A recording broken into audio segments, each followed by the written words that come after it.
Sebelum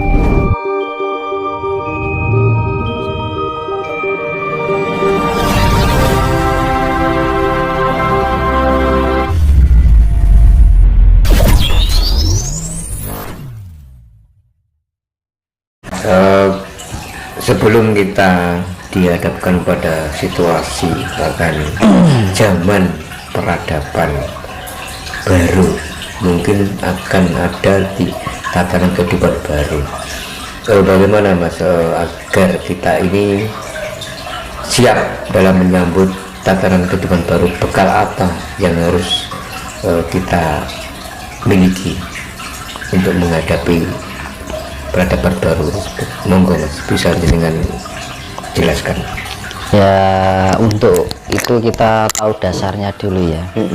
Dasarnya dulu adalah di dalam kehidupan sehari-hari kita biar bisa menjadi pengendali untuk diri kita sendiri, ya kan?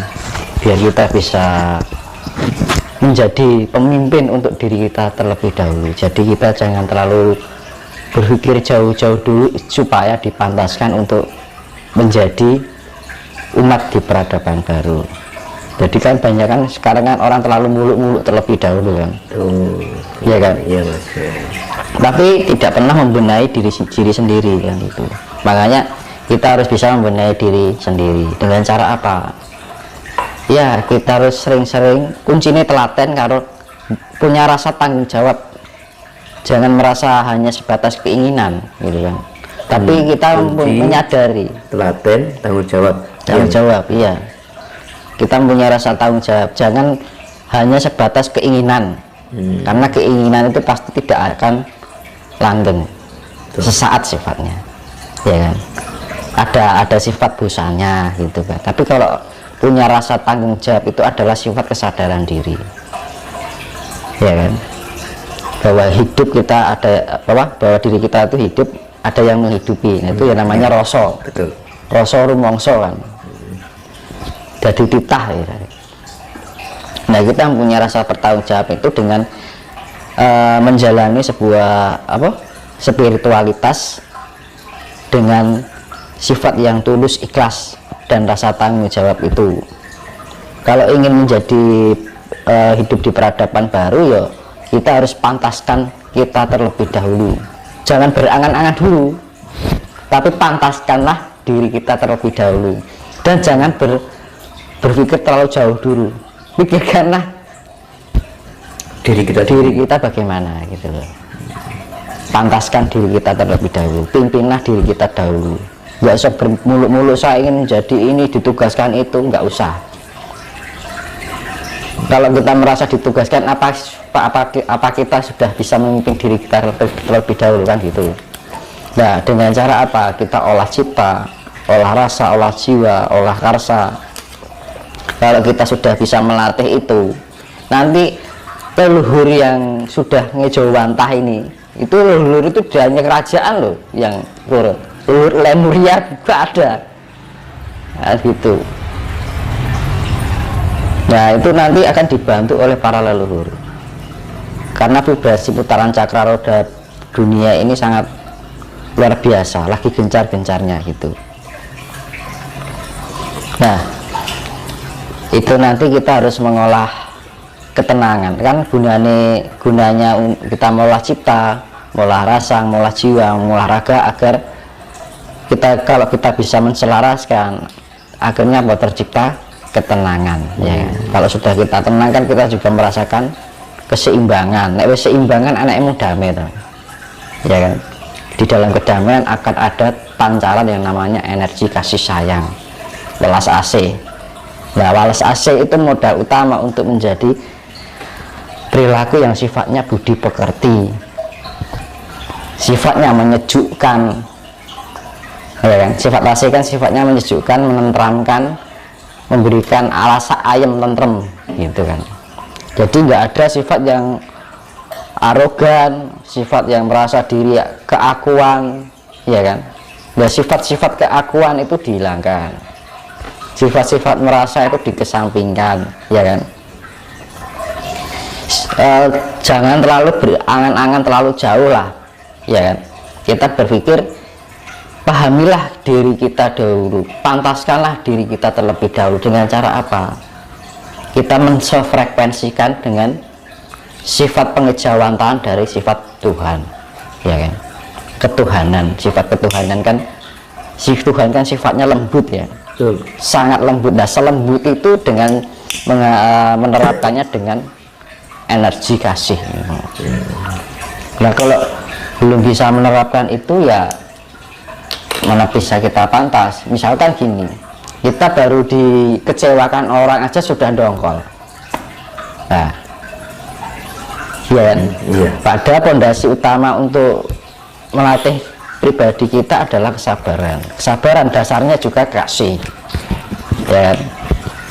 Diremehkan orang tidak mau, merasa terendahkan, akhirnya keluarnya ego, ya kan? Keakuan. Nah, orang Jawa kalau menghadapi itu harus bisa lembah manah, rendah hati. Ibaratnya gini, mengalahlah sampai tak ada seorang pun yang bisa mengalahkanmu kan. Ya kan? Merendahlah sampai tak ada orang pun yang bisa merendahkan. Jadi sifatnya kita Semar kan sifatnya seperti itu. Nanti wong iki petewo dewi kan. Kita misalkan gini contohnya, wah itu kamu apa? Misalkan kita dibanding-bandingkan sama orang ini, ya kan? Kita jangan meninggikan diri kita untuk mengimbanginya, tapi dengan cara apa? Ngelulu misalnya ini, misalnya aku direndahkan nih, justru kalau ketika saya direndahkan malah saya junjung dia, wah jenengan hebat, saya hanya orang biasa. Nah itu caranya seperti itu. Manakala kita berbicara itu, dia akan tunduk dengan sendirinya. Betul, Mas. Wah jenengan hebat, kok bisa begitu? Kalau aku sih orang biasa, nggak punya kelebihan apa-apa misalkan gitu kan. Jenengan hebat. Orang ketika disanjung gitu kan malah pakai dewi. Cara menghadapinya seperti itu. Menang kan ngasorake, iya kan? Iya. Berarti intinya kunci untuk mengetahui dan menentukan itu harus menjati diri sendiri. Nah itu kuncinya itu tadi ya. 4 itu tadi dijalankan.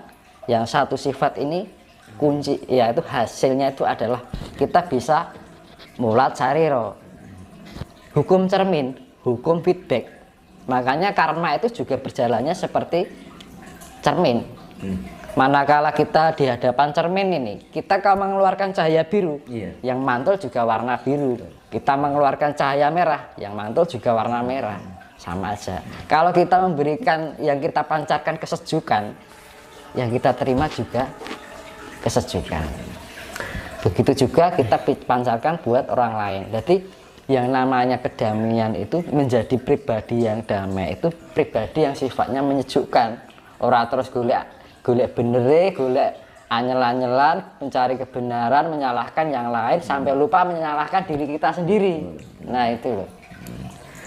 Mas, kita berbicara tentang perubahan peradaban kehidupan baru. Apakah sekarang ini Mas Tinus sudah melihat tanda-tanda bahwa akan ada tanda-tanda yang bisa dilihat dengan kasat mata yang nanti akan untuk menyongsong era kehidupan yang baru itu? Apa sekarang sudah tampak, Mas, tanda-tanda itu? Tampaknya ya alam itu, perubahan alam itu yang bencana di mana itu kan tampak itu, Mas. Berarti itu tanda satu. Tapi justru yang lebih banyak tampaknya tuh yang tidak kelihatan. Karena zaman sekarang itu orang percaya itu nek wis ketok moto ning ngarepe lagi percaya, kan gitu. Kadang-kadang gini, misalkan ya, saya tahu yang sifatnya yang non maya ini. Ya, ini misalkan secara non maya ini ada energi yang kekuatan ini akan menyebabkan nanti proses terjadinya suatu bencana besar nih. Kita sudah responsif pada getaran-getaran dan vibrasi alam, ya kan? Yang tidak bisa dilihat oleh mata lahir. Kemudian saya memberitahukan pada orang lain, misalkan, ya, orang itu tidak percaya. Jari ini itu tidak ada rahasia, itu rahasia Tuhan, tidak ada yang mengetahui. Nah itu loh pikiran yang sempit seperti itu. Kadang kita diberikan potensi atau yang namanya kelebihan pada Tuhan tidak dipakai kan gitu kadang. Nah gunanya kita mengolah diri itu biar kita bisa merasakan kepekaan kita, merasakan getaran-getaran sesuatu yang akan terjadi. Luar dulu kita kan juga gitu. Jadi mau akan terjadi itu wis vibrasinya itu bisa dirasakan terlebih sebelum itu terjadi. Nek diarani wong Jawa ngerti sadurunge winarah. Jadi ya macam ilmu sadurunge winarah. Tapi kadang-kadang kita yang tahu begini, kita memberitahukan orang lain yang mungkin orang itu terlalu kaku ya dengan keyakinan kepercayaannya atau pribadi, yang akhirnya membuat pribadinya juga ikut kaku kan. Karena sudah ajarannya dia menerapkan ajaran yang kaku, pribadinya ikut-ikut kaku. Akhirnya sampai-sampai kita memberikan masukan aja hal yang baik itu bisa menjadi pikiran yang negatif. Tidak istilahnya diambil sisi positifnya. Ini kalau saya terima juga baik kok kan gitu.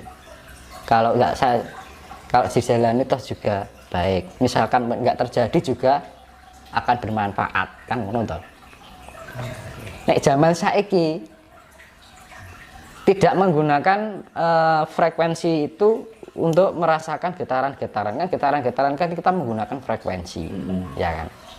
Tingkat frekuensi itu yang namanya kepekaan indera kita kan menggunakan frekuensi itu tadi. Nah itu kita bisa merasakan itu. Tapi zaman sekarang wong nek rong ngerti ketok moto ki rong percaya lah, nek wis ketok moto lagi percaya ning percayane iki wis ora siap posisine kan gitu. Kondisi posisi sudah tidak siap ya toh.